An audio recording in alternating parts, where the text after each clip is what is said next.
Welcome back. This is going to be pretty much an emergency one. Production time is just too hard to find right now to shoot HD video and do the edit and the whole 9 yards. So, in lieu of that, I'm using these. This is going to be the first. You'll see another one tomorrow or the day after on the draft board. I'm going to try to do a couple of these. This is not live.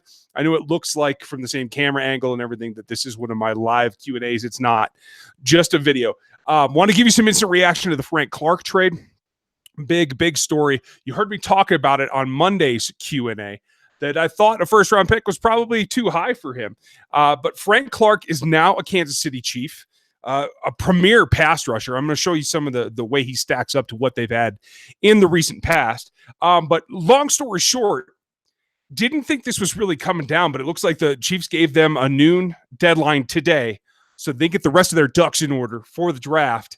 And you heard me talk about the other day about draft picks and that kind of thing. We'll talk about that in a second. But what they did is Frank Clark, in the space of less than an hour, was traded to Kansas City.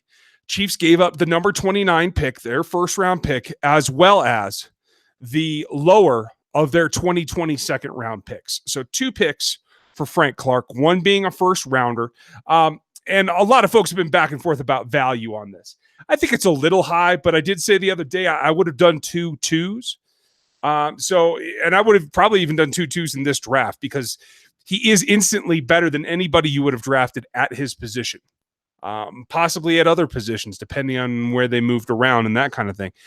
So certainly there's no problem with Frank Clark on the field.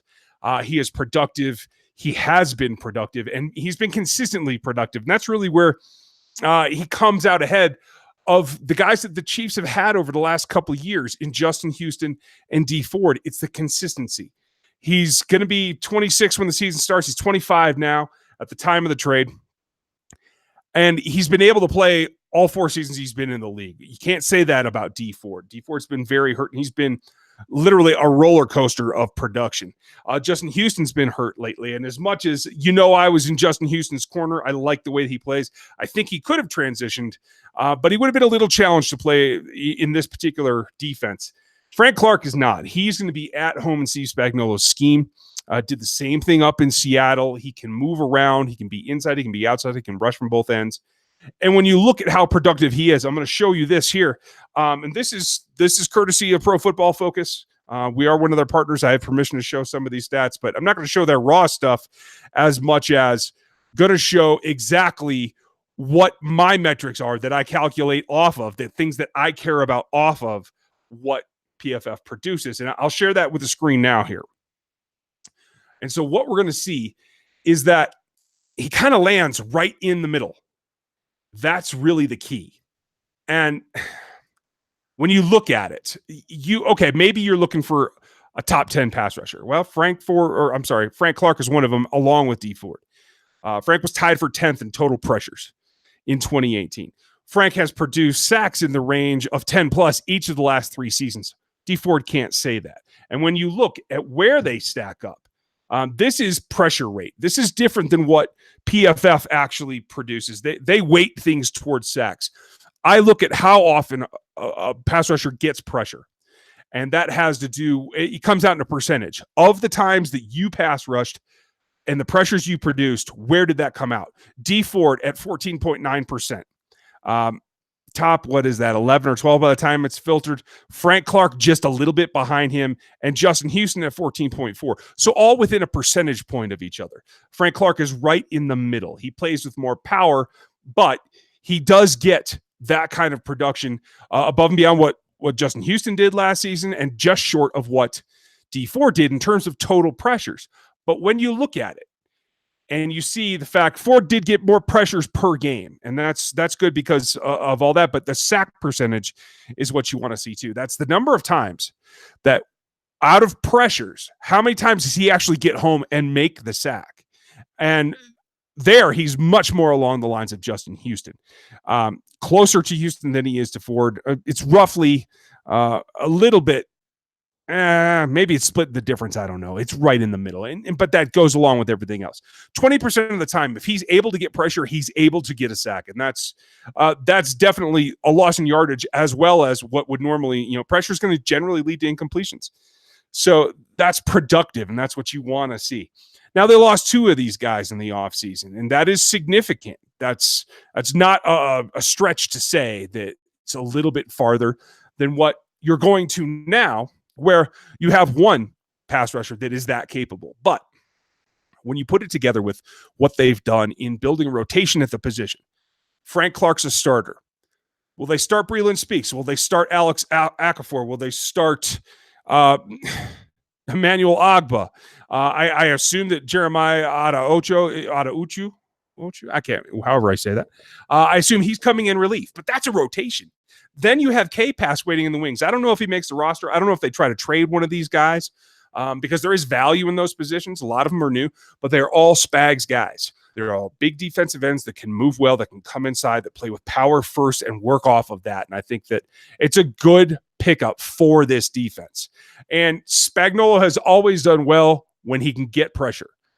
Whether it's with the Giants or anywhere else he's ever been. When he does well, he gets pressure with the front 4. The Chiefs are going to look to build on the secondary in the draft. My board, one of the board videos will come out tomorrow or the next day as well, and that'll explain more of it too. But this clearly was, I think, indicative of 2 things. They had to pay him $100 million, 63 of it guaranteed. That's a lot of money, along with DeMarcus Lawrence. I mean, that's serious cash, way more than we're talking about with D Ford. But he fits and D Ford didn't. Okay, that's a significant chunk of the salary cap. That's probably more indicative right now about what they have to do, because they have the Chris Jones contract coming. They have 100, 120, upwards of 120 million that they're going to have to guarantee to Patrick Mahomes. And then we'll see whatever happens with Tyreek Hill and his contract. There's Kendall Fuller. There's a lot of contracts coming. So that chunk of the salary cap is a little bit of concern.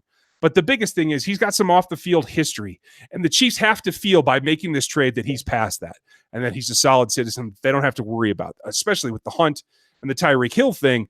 In the fact that the Chiefs made this trade, it's beyond just his fit on the field. They have to feel good about the person that they're bringing into the locker room, and I think that's a positive thing. This gives the Chiefs the oomph up front that now if they can solidify the back end, particularly at safety and another corner, and I think they're not done moving around. I think they're going to attack the secondary a lot in the draft. Expect at least 2 of the top 3 picks to be DBs, unless they trade their way around. They only have 2, and then we'll see what happens. That's the gist of it. I'm not sure how you guys feel. Leave some comments, thoughts in the comments, and we'll go from there. I have more coming. Gonna still be live. It's obviously we don't have a first round pick to comment on for the Chiefs. So may not be live on Thursday night now. It depends. The Chiefs may trade back in there. You never know. So I will keep an eye out for that. What I will do is after the first round now, if the Chiefs don't select anybody, I will do a live at the end of the round, late that night, just to kind of reset the board and show you what they're looking at.